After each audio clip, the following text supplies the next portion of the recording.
Effectivement, du coup, on n'a pas fait le débécage. D'accord. Parce qu'elles ne se sont pas mangées entre elles. Ah, donc vous n'avez même pas fait le débécage, vous n'avez pas enlevé les becs avec la réduction de la luminosité. Voilà. Vous voyez, non? C'est la première fois, moi-même, j'ai appris ça avec ce nouveau vétérinaire. Il m'a dit non, on va garder les plastiques. Et du coup, on n'a même pas dû faire de débécage. Normalement, même vous devez payer l'argent pour avoir cette astuce-là. Mais bon, je vous laisse regarder. Hein, je vous aime bien. Hein? Ouais, commençons déjà par jour. Ça vous génère combien de plateaux de par jour? Bon, les poules, là, elles sont des poulettes. Elles n'ont pas encore commencé à pondre. Quand elles vont commencer à pondre, il y a un pic.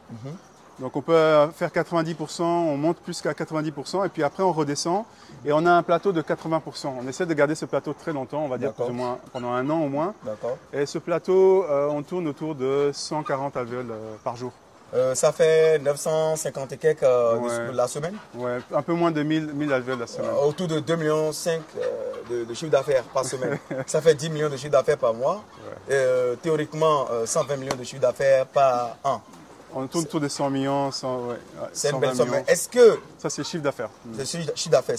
Vous tournez autour de 100 millions l'année. C'est ça. Est-ce que cette activité nourrit son homme au Mali, ici à Bamako? Non, non, les poules pondeuses, on ne peut pas dire que c'est lucratif. C'est lucratif, on peut vivre de ça. On peut vivre de ça. On peut vivre de ça.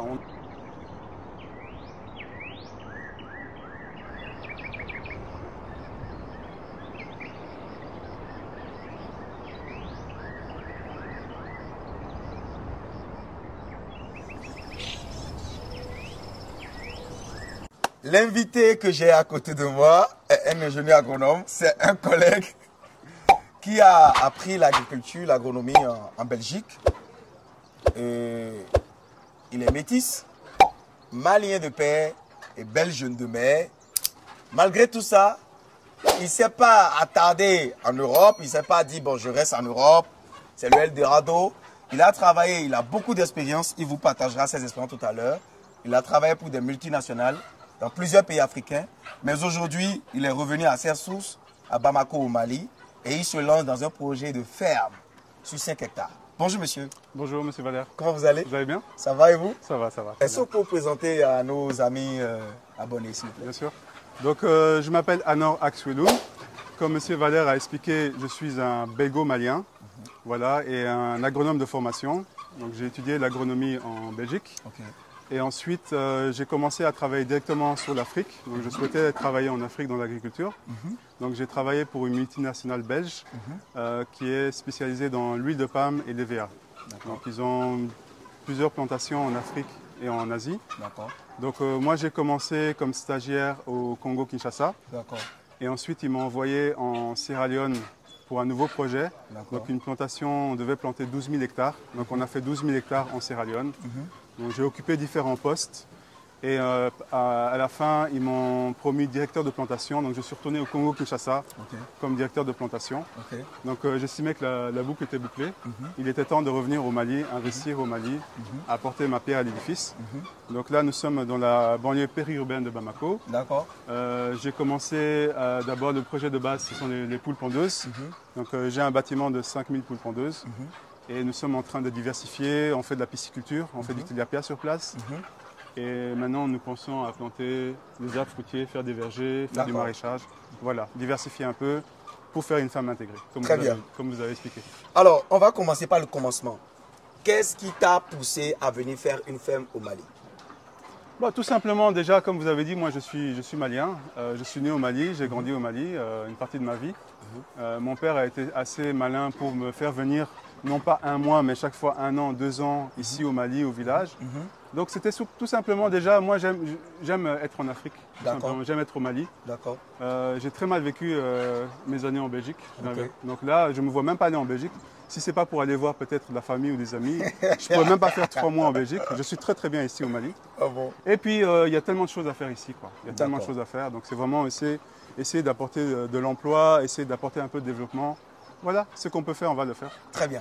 Alors, vous avez commencé votre ferme.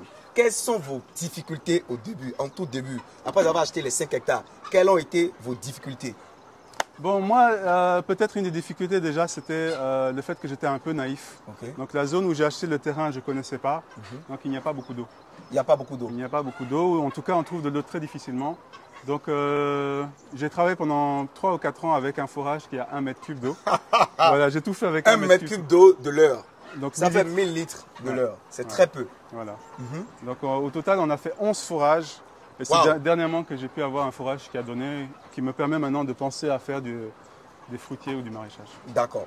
Alors ici, on regarde ici, vous avez combien de poules pondeuses? Voilà, donc ici c'est un bâtiment de 80 mètres 80 mètres, oui. sur 9 mètres de largeur. Sur 9 mètres de Qui peut largeur. accueillir normalement sans problème 5000 poules pondeuses. Ici on a 5000 poules. Pondeuses. Voilà, j'ai divisé le bâtiment en deux, Ok. juste pour une question de logistique qu'on amène la nourriture. Ok. Mais on a 5000 poules pondeuses ici. Vous avez 5000 poules pondeuses. J'ai remarqué que la manière avec laquelle vous avez construit votre bâtiment d'élevage est carrément différente de la manière avec laquelle les gens construisent les bâtiments de poules d'élevage, non seulement ici à Bamako, au Mali, et de la plupart des gens de mon pays, le Bénin, que je maîtrise. Alors, est-ce que vous pouvez expliquer à nos agriculteurs modernes sur Internet comment vous avez pu le faire? Parce que votre bâtiment, non seulement est très aéré de tous les côtés, et ça évite le problème de venir poser les bâches quand il pleut. Comment vous avez fait? Bon, déjà, en fait, l'aviculture, c'est un rêve déjà de plusieurs années. Depuis que je suis étudiant, je voulais faire ça. D'accord. Donc, j'ai déjà préparé ce projet depuis plusieurs années. D'accord. Et ensuite, on est dans un pays qui est sahélien. Le Mali, c'est un pays qui est très chaud. Ok. Donc, il fallait vraiment faire un bâtiment qui est aéré au maximum. Et ensuite, quand je suis arrivé sur Bamako, avant même d'acheter mon terrain, j'ai commencé à visiter des fermes. Ok. Donc j'ai essayé de voir les bâtiments, qu'est-ce qu'on pouvait améliorer. Donc il y a plusieurs choix qui ont été faits. Parce qu'on peut faire des bâtiments en bois. Ouais. Il y en a qui font ça en bois. Il y en a qui font en béton. Moi j'ai fait ça avec des barres de fer, du métal. Parce que j'ai vu certaines fermes ont commencé. Et puis la ville les a rattrapées. Et les voisins se plaignent de l'odeur. Voilà. Donc je me suis dit, moi si maintenant je dois faire en béton ou en bois, si on me demande de déménager un jour, c'est-à-dire que je dois tout casser, tout est perdu. Ouais. Tandis que là, je peux récupérer les tôles, je peux récupérer les barres de fer Ok. et bouger ailleurs. Très bien. Ça, c'est une chose. Deuxième chose, maintenant, j'ai ouvert sur les 4 côtés. Donc d'habitude, on voit quand même Ouais. la longueur est ouverte. Vous voyez le grillage. Mais la largeur est souvent fermée. Ouais. Ils font souvent des briques. Donc voilà, moi, j'ai voulu ouvrir sur les 4 côtés. Ok. Qui est vraiment une aération. D'accord. Ensuite, les tôles sont très chaudes. Ouais. Donc j'ai essayé de faire un toit qui est quand même assez haut. Très haut. Voilà. Ça se voit que les toits sont très hauts. Voilà, pour que la chaleur ne soit pas, n'affecte pas trop les poules. D'accord. Et finalement, ici, les débordements. Oui.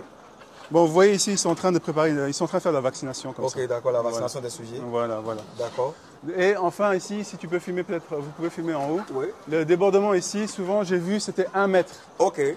1 mètre Le débordement. de débordement. Donc, Oui. je voyais que vous pouvez venir maintenant à midi, Oui. l'après-midi, il fait très chaud. Oui. Et le soleil tape directement les poules. Ok. Or, quand on lit quand même un peu sur l'aviculture, Oui. on déconseille ce genre de choses, quoi. Oui. Donc j'ai voulu éviter qu'il y ait les rayons du soleil qui tapent directement les poules Ok. et également protéger au maximum Contre contre la pluie. L'eau, la pluie. Voilà. Et le débordement, ça fait ici combien de mètres? Bon, moi j'avais demandé 3 mètres. J'ai jamais mesuré, mais ça doit faire au moins 2 mètres, 2 mètres 50. Oui, je crois que ça fait les 3 mètres. Vous pensez... Ouais. Commençons déjà par jour. Ça vous génère combien de plateaux de par jour? Bon, les poules, là, elles sont des poulettes. Elles n'ont pas encore commencé à pondre. Quand Ouais. elles vont commencer à pondre, il y a un pic. Donc on peut faire 90%, on monte plus qu'à 90%, et puis après on redescend, et on a un plateau de 80%. On essaie de garder ce plateau très longtemps, on va dire plus D'accord. ou moins pendant 1 an au moins. D'accord. Et ce plateau, on tourne autour de 140 alvéoles par jour. Ça fait 950 et quelques Ouais. de la semaine. Ouais, un peu moins de 1000 alvéoles la semaine. Autour de 2,5 millions de chiffre d'affaires par semaine. Ça fait 10 millions de chiffre d'affaires par mois. Théoriquement, 120 millions de chiffre d'affaires par an. On tourne autour des 100 millions, 100, ouais, C'est une 120 belle somme. millions. Mais est-ce que Ça, c'est le chiffre d'affaires. le chiffre d'affaires, Bien sûr. vous tournez autour de 100 millions l'année. C'est ça. Mais est-ce que cette activité nourrit son homme au Mali, ici à Bamako? Non, non, les poules pondeuses, on ne peut pas dire que c'est lucratif. C'est lucratif, on peut vivre de ça. On peut vivre de On ça. peut vivre de ça, on encourage les gens. Bon, les poules pondeuses, il faut quand même déjà des gros investissements. Ouais. Parce que là, maintenant, vous allez nourrir, vous achetez des poussins d'un jour, Ouais. vous allez nourrir pendant 4 mois, 5 mois, 6 mois même. avant de commencer à Récolter vénérer, pendant 1 an. Voilà, Et donc- après, elles vont devenir des reformés. Exactement. Ouais. Voilà. D'accord. Donc, si vous avez des petits investissements, peut-être on va plus vers les poulets de chair. Si vous avez les moyens, vous avez les reins un peu plus solides, allez-y sur les poules pondeuses, c'est plus lucratif. Vous avez compris, chers amis Bamakois, je ne suis pas seulement venu à Bamako pour vraiment faire une formation, je suis venu pour vous montrer les opportunités qu'il y a dans ce secteur-là. Alors, si éventuellement il y a des gens qui sont intéressés par vos œufs, que vous faites sur vos fermes ici, ils doivent contacter, quel est le numéro qu'ils doivent contacter pour acheter vos œufs ici sur votre ferme? Donc je pense que le moyen le plus simple, c'est Ouais. vous allez sur la page Facebook de la ferme. Ok. C'est Ferme ECA. Ferme ECA. E-C-A-A. Je vous ai mis déjà l'affiche à l'écran. Vous regardez à l'écran. Ça, c'est la page Facebook de la ferme Voilà. pour pouvoir commander les plateaux d'œufs qu'ils font ici. Alors, est-ce que vous recevez des stagiaires pour les former? J'ai déjà eu des stagiaires, oui. Vous avez quelle capacité d'accueil ici en termes de formation? Non, c'est ça le problème, c'est que je n'ai pas encore de logement pour Ok. accueillir des gens. Donc je dois soit faire des allers-retours avec eux. Ils vivent à Bamako, ils viennent avec moi ou un de mes assistants sur la ferme. Ou ceux qui sont prêts à vivre plus modestement comme nous. Ouais. J'ai déjà eu un stagiaire qui a fait 2 semaines ici sur place. Ok. Voilà, et d'autres font des allers-retours. D'accord. Les amis, je vous apprends que l'élevage de la volaille, surtout les poules pondeuses, est très lucratif à Bamako, au Mali. Et donc, cet agripreneur, il est d'origine malienne, béco-malien. Il est venu en Afrique, il est revenu chez lui pour installer une ferme d'élevage de poules pondeuses. Aujourd'hui, il ne regrette pas. En plus de cela, il n'a pas encore commencé les bonnes choses. Il y a le verger qui est à côté, filmé de ce que tu as montré. Il peut produire des pommes cannelle, des sapotis, il peut produire des corosols, des agrumes. Tout ça, il peut le faire sur la même parcelle. Il doit faire une ferme intégrée, c'est-à-dire, en plus des poules pondeuses, leurs litières, leurs copeaux, leurs déjections seront valorisés dans un système de verger. Et en même temps qu'il vient ramasser les plateaux d'œufs, il ramasse des fruits, il ramasse des légumes, il ramasse des racines, il ramasse des tubercules. Tout ça contribue à l'optimisation de l'occupation de l'espace. Et c'est de ça qu'on avait parlé dans la formation d'hier. Il était là, malgré qu'il soit ingénieur agronome. C'est pour dire que la connaissance n'est jamais terminée. Après ça, il fait également l'élevage des poissons. On va voir. Parce que l'eau fertile des poissons est utilisée également pour arroser les légumes, pour arroser les plantes. On est dans l'agriculture, on doit penser à un système intégré. J'élève les poules pondeuses, je ramasse les déjections des poules pondeuses, je donne aux plantes, les plantes donnent des fruits, je peux donner également les fruits aux animaux. Les animaux défèquent, je prends les déjections, je donne aux plantes, les plantes donnent aux animaux, etc. Donc c'est un cycle, c'est un cercle interminable. Donc vous avez vu de la manière avec laquelle il a fait, vous avez vu la manière avec laquelle il a construit le bâtiment de l'élevage. En fait, pour moi, c'est la première fois que moi aussi je vois ça. Ça m'inspire, d'accord? Même au Bénin, nous, on ne fait pas comme ça. Nous, on fait pas trop déborder. Après, on utilise les bâches. Et après, quand il pleut, on déplie les bâches. C'est ça. Mais figurez-vous, s'il pleut à 2 h du matin, à 3 h du matin, on ne va pas dire à l'ouvrier de venir déplier les bâches. Vous voyez? Et ici, en fait, les plastiques, ce n'est pas pour la pluie. Ok. C'est le vétérinaire qui a voulu, parce qu'au Mali, il y a une très forte luminosité. Ok. Donc effectivement, moi, ma première bande, c'était un autre vétérinaire. Ok. On a eu des problèmes de piquage. Ok. Les pousses, avec la luminosité, sont un peu agressifs. Elles Ok. se piquent entre elles, Ok. elles saignent. Et puis elles ont des problèmes, parfois même des intestins qui sortent au moment de... Elles commencent à pondre. Ok. Et donc il a gardé ces Ce plastiques. film plastique là pour réduire la luminosité. Durant les 4 mois ici, on a commencé les poussins. Ok. Et effectivement, du coup, on n'a pas fait le débécage. D'accord. Parce qu'elles ne se sont pas mangées entre elles. Ah, donc vous n'avez même pas fait le débécage, vous On n'avez a- pas enlevé les becs avec la réduction de la luminosité. Voilà. Vous voyez, non? C'est la première fois, moi-même, j'ai appris ça avec ce nouveau vétérinaire. Il m'a Voilà. dit non, on va garder les plastiques. Et du coup, on n'a même pas dû faire de débécage. Normalement, même vous devez payer l'argent pour avoir cette astuce-là. Mais bon, je vous laisse regarder. Hein, je vous aime bien. Hein? Donc il va mettre les lunettes quand même avant, Ok. maintenant là, avant l'entrée en ponte. Ouais. Mais il n'a pas fait de débécage. Mais ça, c'est la première fois que moi j'apprends ça. Hein. Bah écoutez, Ça, moi on ne j'apprends finit aussi. jamais- Hein. On ne finit jamais d'apprendre. On apprend, hein. Moi-même j'apprends Oui. tout le temps. Hein. Et vous voyez, ça c'est un jeune vétérinaire. Ok. Le vétérinaire que j'avais était très très bon, beaucoup d'expérience. Oui. Mais voilà, Il est jeune. il amène encore d'autres idées, quoi. Mais il est pas mal aussi. On va le présenter après. Ouais. Guindo, ça va? Il est de quelle origine? Il est malien. Ok, d'accord. Il est malien, il est Dogon. Vous connaissez Ok. l'ethnie Dogon? Ah, je connais pas. C'est Super. Voilà. Ici, vous avez les... Ce sont des arbres que j'ai plantés. Hein. Ça, ce Ok. sont les gommiers. Gommiers. Voilà, les gommes arabiques. Ok, Vous connaissez la gomme arabique. Voilà. Et malheureusement, j'ai pas amené l'instrument. J'ai demandé à un forgeron de me faire un instrument. On peut commencer maintenant à les Pas saigner. saigner. Ouais, ouais. Est-ce que je peux avoir une pépinière de ça pour amener ça au Bénin? Ouais, ça se trouve tellement facilement dans les pépinières. Bon, je vais acheter 10. Les acacias. peut-être une On dizaine. trouve ça même dans les pépinières. Hein, Ah bon? Mais je vais... Ça m'intéresse. En fait, je veux ramener les plants que j'ai pas au Bénin. Au Bénin, quoi. D'accord. Ouais, le gommier, ça m'intéresse beaucoup. Je vais Voilà, mettre ça sur ça, ma c'est un arbre qui est tellement... Ah oui, ça donne des graines? Ça donne des graines. Vous, les chefs peuvent manger ça. Les dromadaires, nous, on donne ça aux dromadaires. Ça aux veut, chefs. ça veut dire que si ça donne des graines, ça veut dire qu'on peut faire sa pépinière. Mais voilà, vous pouvez prendre effectivement si elles Oui. sont encore bonnes.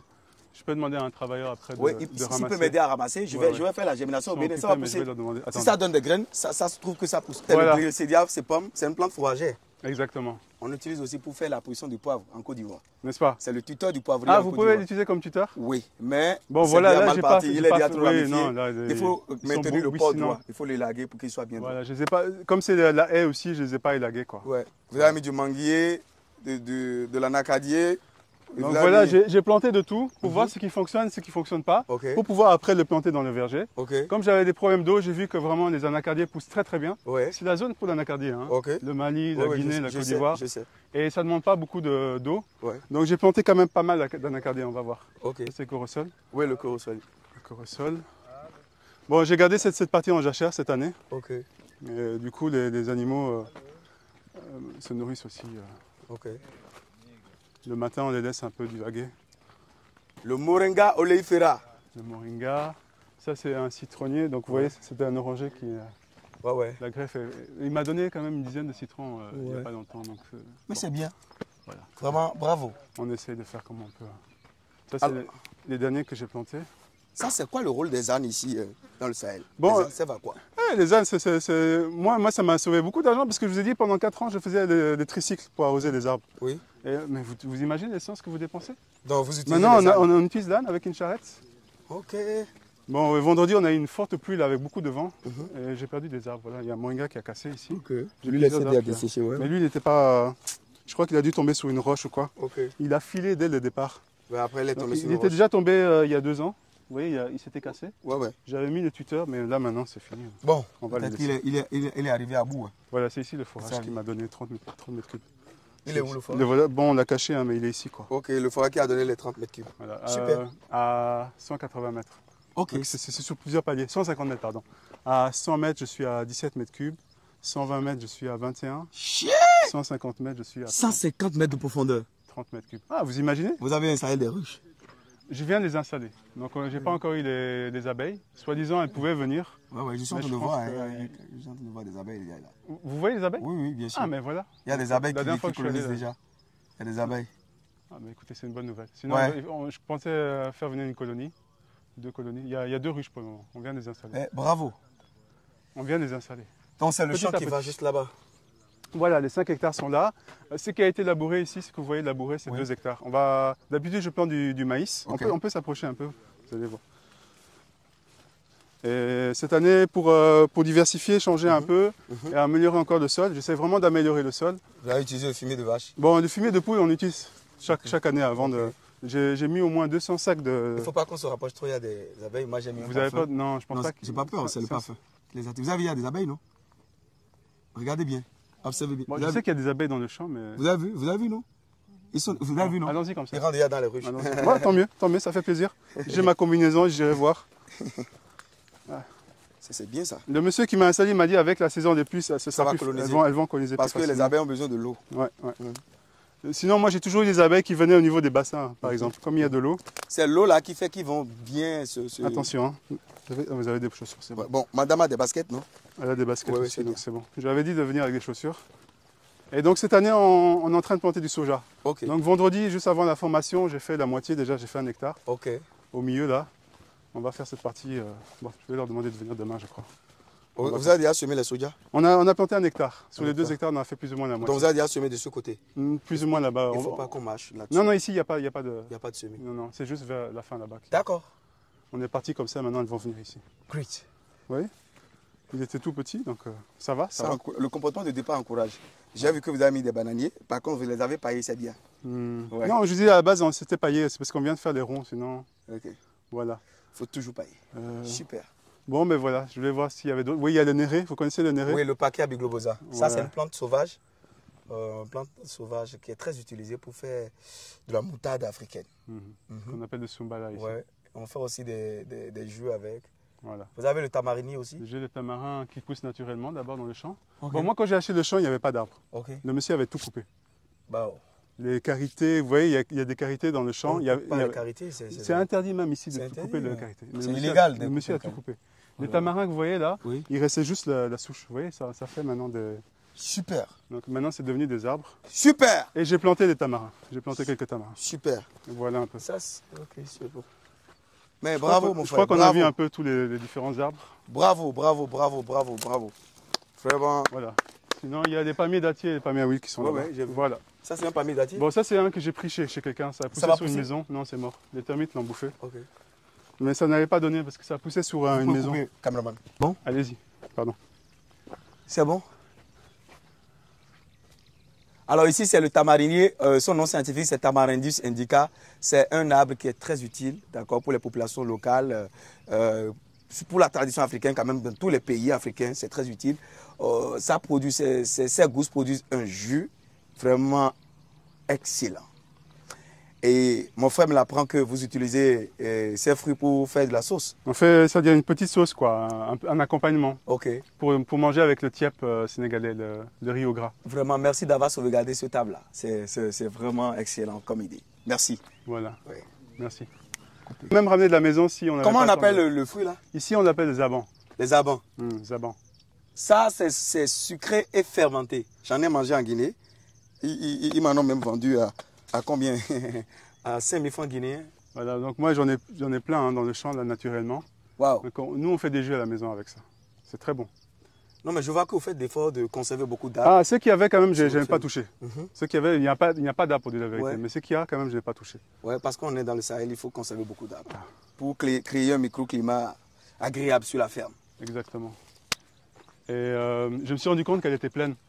La femelle était enceinte. Celle qui est à gauche là-bas, elle était pleine. Je dis elle était enceinte, je ne vais pas la manger. Oui. Donc, je l'ai amenée au champ. Oui. Et vous voyez, en 4 ans. C'est elle qui a donné tout ça? C'est elle qui a donné tout ça. J'avais 15. J'en ai abattu 2 maintenant pour la tabasserie. Ah bon? Ouais. Donc c'est même pas pour vendre, c'est juste pour consommer à la maison. Ça fait des économies. Mais il faut varier, il faut amener un autre mâle pour éviter la consanguinité. Non, c'est-à-dire même à la base, je les avais mis chez le voisin. D'accord. Pour avoir les mâles. Ok. Et maintenant, voilà, les petits ici, c'était le père que j'ai mangé. Ok. Mais effectivement, de temps en temps, il va falloir que je ramène. Ouais, pour varier la population. Du sang neuf, vous avez raison. Donc c'est une femelle qui a donné naissance à tout ça. C'est une femelle qui a donné naissance à tout ça. Bravo. Et vous en avez mangé 2 dedans? On vient de manger 2 dedans. Alors qu'est-ce que vous faites ici? Bon, ici, donc c'est des tilapia. Ok. J'avais dit j'avais commencé avec les poissons-chats. Ok. Et là, on m'a donné des alevins de tilapia, donc j'ai essayé les tilapia. Ouais. Bon, les tilapias se reproduisent très vite, naturellement. Ouais.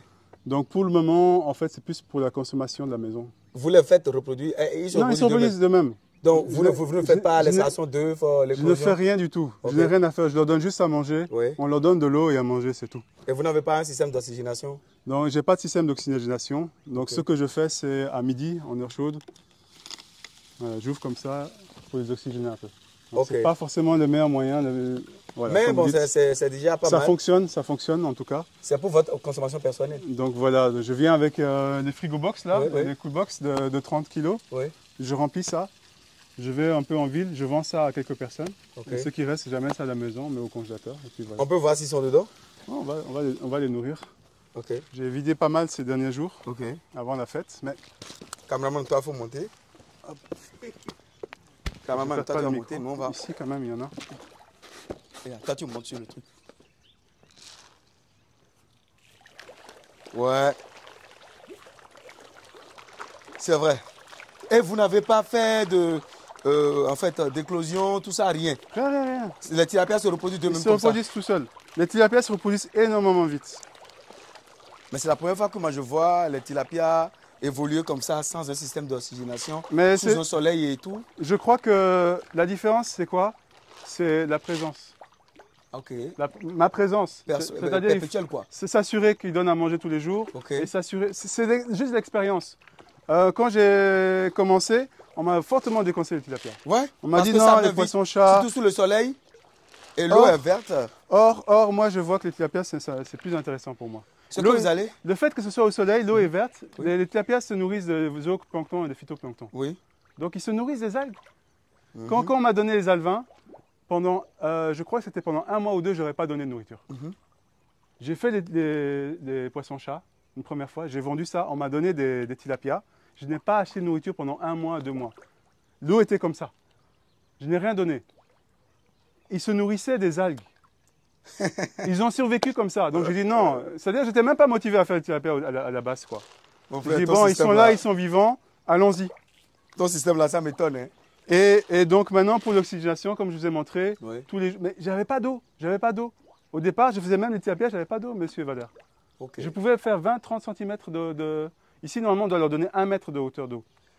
Super. Maintenant, Oui. ce qu'il faudra faire ici maintenant, Dites-moi. vous utilisez l'eau des tilapia. En fait, si vous voulez renouveler l'eau, vous utilisez l'eau pour votre maraîchage, pour tout ce que vous voulez faire. Et là, vous avez besoin d'une motopompe. Voilà. Et il y a des motopompes flottantes. Moi, je vends par exemple des motopompes flottantes au Bénin qui coûtent, je crois, 125 000 ou 140 000 maximum. Vous déposez à la surface de l'eau et ça filtre l'eau. Ça filtre l'eau. Oui. En fait, c'est une motopompe flottante. C'est comme un petit bateau. Oui, des motopompes flottantes, je connais. Voilà. Donc, il y a un filtre. Il y a un filtre qu'il faut changer de temps en temps. Non, rien n'a changé. En fait, ça laisse les poissons en bas, mais ça pompe l'eau. C'est ça. Et puis voilà, vous utilisez cette eau-là pour envoyer. Ici, normalement, à côté, en fait, ici, dans cet espace-là, vous pouvez faire des papayers, par exemple, des papayers nés. Bon, ici, en fait, moi, j'avais préparé une zone. Je voulais faire 500 trous de papaye. Ok. Je voulais commencer la papaye maintenant. Super. À côté des bassins, quoi. Pour créer un microclimat qui va encore plus favoriser la bonne croissance, mais je vais essayer aussi votre système une fois au Bénin. Je voudrais qu'on voie les trous parce que, comme on m'a dit que les papayes n'aiment pas l'eau stagnante. Ouais. Et que moi, passer de l'autre côté. Ma terre est tellement dure. Ouais. Quand on fait des trous, vous allez voir, même l'eau est stagnante. J'ai fait des trous de 1 mètre. Est-ce que c'est trop ou bien? Monsieur Maurice. Et donc là, comme j'ai pas réussi à faire des trous. Ouais. Ça prend trop de temps. J'ai fait venir des journaliers. Ils me font un trou la journée. Ok. Un trou la journée, je les paye 3 000 francs CFA. Ça, c'est de la DAC, ça. Non, c'est de la DAC. Ils font un trou par jour et ils prennent 3 000 combien? Non, je leur donne 2500 et je donne 500 de nourriture. Non, un trou par jour. Ils m'ont fait un trou par jour. J'ai dit, bon, j'arrête. Je vais faire avec mes travailleurs petit à petit. Ouais, c'est de la DAC. Un trou donc, par jour. Ils ont fait 5, j'avais fait venir 5 travailleurs. Pas, ouais. Ils ont fait 10 trous, donc 2 jours. Et je dis, non, c'est pas la peine. Ça va être trop cher. 500 trous, vous imaginez? Ça va me faire combien? Non, un trou par jour, c'est trop Mais cher. vous voyez, regardez. Ici, la terre est bonne. Hein. En contrebas, je fais mes trous au marteau-piqueur. Tellement la terre est dure.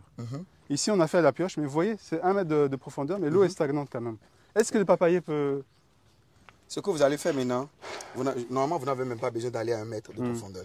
Tu as 50 cm. 50 cm. C'est bon. Vous allez mettre les fientes de volaille dedans. Ça va pourrir. Les fientes de volaille décomposées. Je le fais maintenant. Quoi. Vous avez déjà fait ça? Non, je veux dire, je vais le faire avant de planter. Vous remplissez ça. Et cette partie-là, suivez-moi. Cette partie du sol-là, vous renversez ça dedans. La partie noire, là, vous renversez ça dedans. Vous mettez les papayers, après vous plantez. Et puis c'est bon. Donc moi, ce que je comptais faire, tout ça, c'est de la terre des termites en fait. Ok. Donc j'ai récupéré la terre des termites. Ouais. Je mélange avec un peu de sable et de compost. J'ai composté le fumier de poule. C'est tip top, c'est le tip top. Et puis c'est bon. Ça que je plante. Et puis c'est bon. Mais le fait qu'il soit stagnant comme ça ne va pas déranger les papayers. Le fait qu'il soit stagnant, ça va créer de l'asphyxie, ça peut tuer les papayers. Ouais, c'est ça le problème. Le fait que l'eau soit stagnante comme ça peut tuer les papayers. Je crois qu'il faut améliorer le...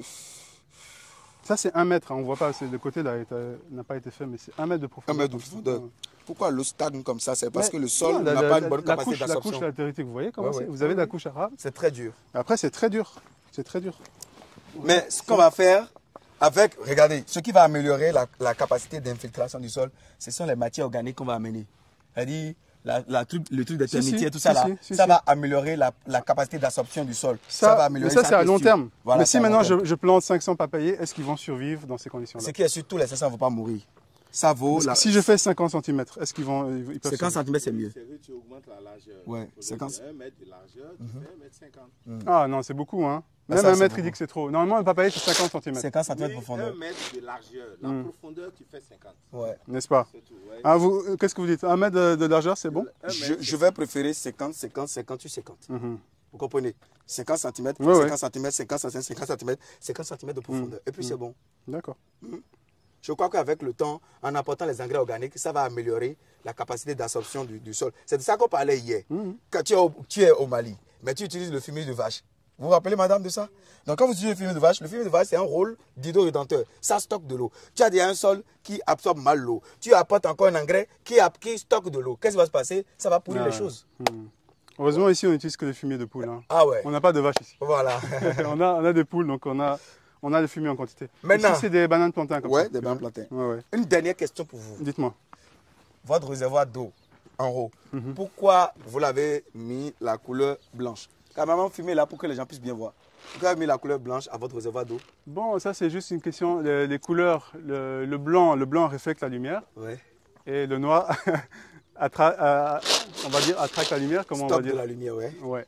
Donc même quand vous êtes habillé, si vous êtes en Afrique, il fait chaud, vous Ouais. êtes habillé avec une chemise blanche, Ouais, vous vous n'avez êtes pas de bien. problème de Mais chaleur. si vous avez une chemise noire ou tout habillé en noir, Ouais, vous êtes vous dans la allez- merde. Voilà, donc c'est juste comme je ne veux pas que l'eau chauffe trop, Ouais. j'ai peint les châteaux d'eau en blanc. Ok. Regardez, c'est un éleveur intelligent. Il sait qu'il doit composer avec la terre.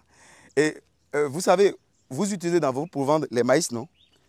Vous utilisez le maïs, vous utilisez le soja, tout ça, non? Tout à fait. En fait, en occupant le reste de l'espace, pendant l'hivernage et produire toutes ces choses, vous réduisez drastiquement le coût de votre matière première. Exactement. En utilisant les déchets de vos animaux pour nourrir les maïs, les soja, les trucs que vous avez l'habitude de prendre. Et moi, je crois que si vous n'étiez pas dans un pays musulman, votre ferme est propice pour l'élevage de porc de façon intensive. Le porc. Même le voisin ici avait des cochons. Voilà. Les porcs, vraiment. Et puis, voilà, à la longue, songer aussi à la dinde. C'est pas mal comme viande, la viande de dinde. Des pintades. Oui, les pintades, un peu. Voilà, dans une basse-cour, parce que les pintades aiment rester au dehors. La nuit, ils dorment sous un toit. Mais au dehors, la journée, même quand il pleut, ils aiment que la pluie les tape. C'est quand la pluie les tape que les pintades produisent beaucoup d'œufs. Et vous allez vendre des œufs fertiles. Et pourquoi pas faire des poussins d'un jour? C'est un business, c'est des petits sous journaliers pour vous, pour investir dans d'autres choses. Quand vous installez, par exemple, un dispositif de closerie, vous installez un petit dispositif de closerie de 1000 œufs, vous avez des pintades géniteurs qui vous pondent des œufs fertiles au lieu d'avoir des œufs de table. Et votre objectif, ce n'est pas de produire les pintades pour vendre la chair, c'est de produire les pintades pour vendre les poussins de pintades d'un jour. D'accord, je prends note. Et c'est un vrai business, c'est au moins 1500, 2000 francs par poussin. 1500, 2000 francs par poussin. Les œufs, vous les achetez peut-être au Bénin, peut-être à 300 francs, le fertile. Vous les mettez dans votre incubateur, vous faites l'éclosion et puis voilà, c'est du business. En fait, et ça permet de mettre la lumière sur votre site. Et moi, ce que je vois que vous devez faire immédiatement, au lieu d'investir l'argent dans un second bâtiment d'élevage, faites les batteries et la moitié de l'argent qui va rester, faites une base vie qui est capable d'accueillir au moins 20 adultes. Quand vous avez ça, vous avez tout gagné. Le reste, vous ouvrez les bourses gratuites. Formation gratuite pour les jeunes. Au lieu d'avoir de la main-d'œuvre à payer, vous pouvez même virer 2 parmi les gars là. Et avoir peut-être par an, vous les formez pendant 1 an et demi comme Songaï. Vous avez peut-être 10 jeunes, d'accord, qui sont dans une situation difficile. Ils viennent ici, ils ont la roue, ils ont les machines, ils travaillent. Vous ne payez même plus la main-d'œuvre pour creuser la terre. C'est ces stagiaires qui font fonctionner votre ferme. C'est Songaï. C'est le système. C'est ce que moi j'ai fait sur ma ferme aussi à Porto-Novo. Donc, quand vous installez ce système, non seulement votre ferme est crédible, et ce que j'adore beaucoup, vous n'avez pas encore fait l'allée principale. L'allée principale doit être bien droite. Donner accès au site avec des arbres d'ornement. On n'a jamais pris le temps de faire ça. Ouais, il faut, en fait, c'est obligatoire. Ouais. Ça va changer l'allure de la ferme. L'allée principale est pour mettre des agrumes, peut-être des orangers. C'est-à-dire une haie d'orangers jusqu'à venir à la ferme. Ça frappe déjà. Et puis voilà. C'est ce que j'essaie de faire ici en fait. Voilà. C'est l'eau des poissons pour le Ouais. moment. Comme je n'utilise pas, Ouais. j'ai juste fait une tranchée. Elle arrose les orangers qui sont là. Et puis voilà. Et l'avantage que vous aurez des gens qui vont payer de l'argent pour suivre des formations dans l'élevage des poules pondeuses. Quand ils viennent, vous leur dites, bon, 6 mois de formation, tu payes 600 000. Vous pensez que les gens ne vont pas payer? Ils vont payer. Vous les hébergez sur votre site. Ce n'est pas vous qui les nourrissez. Vous leur facturez l'hébergement, pas moi. C'est le business de l'agriculture. Tout ça, à gauche, à droite, c'est de l'argent pour votre ferme. Installez un bâtiment qui peut accueillir 20 adultes. C'est-à-dire, vous faites un bâtiment de 5 studios. 5 studios qui peut garder 4 adultes par studio. Avec des lits superposés. C'est-à-dire 20 adultes. C'est tout. C'est ce que moi j'ai fait à Sakété sur ma ferme. J'ai une capacité d'accueil de 18 adultes. J'ai seulement 3 studios, à capacité de 6 adultes par studio, avec 6 lits et 3 lits superposés par studio. Ça fait 18 lits. Voilà, c'est ce que je pensais faire ici. Voilà. Quelque part ici. Ça va rendre, en fait, ça va donner de la vie à la ferme. Vous allez beaucoup moins dépenser, vous allez être moins stressé. Vous vous retrouvez à avoir 20 personnes pour s'occuper de 5 hectares. C'est facilement gérable. Et là, vous donnez des tâches à chaque personne. Toi, tu es chargé de la suivi des citronnés. Toi, chargé des papayers. Toi, chargé des orangers. Et il y a les ouvriers qui sont là, qui seront des superviseurs pour voir ce qu'ils font. C'est plus simple et ça réduit drastiquement votre mise, vos investissements dans la ferme. De très bons conseils. Je vous en prie. La famille, j'ose croire qu'elle vous a plu la vidéo. Si elle vous a plu la vidéo, n'hésitez pas à la liker. Et si c'est la première fois que vous êtes ici, ou si c'est l'agriculture qui vous intéresse, abonnez-vous. Vous allez apprendre de bonnes choses. Nous, on est dans le concret, on est sur le terrain. Et partagez la vidéo pour faire grossir ma communauté. Ça m'encourage. Je suis M. Tadagbe Valère Wansou. Je suis ingénieur agronome praticien. C'était Tadagbe Valère Wansou à Bamako. On est ensemble. Pra! Agriculteur moderne. Agriculteur moderne. On est où ici là? Bamako. On est où ici là? Bamako. On est où ici là? Bamako. Bamako. Bamako. Applaudissez pour vous-même. Merci.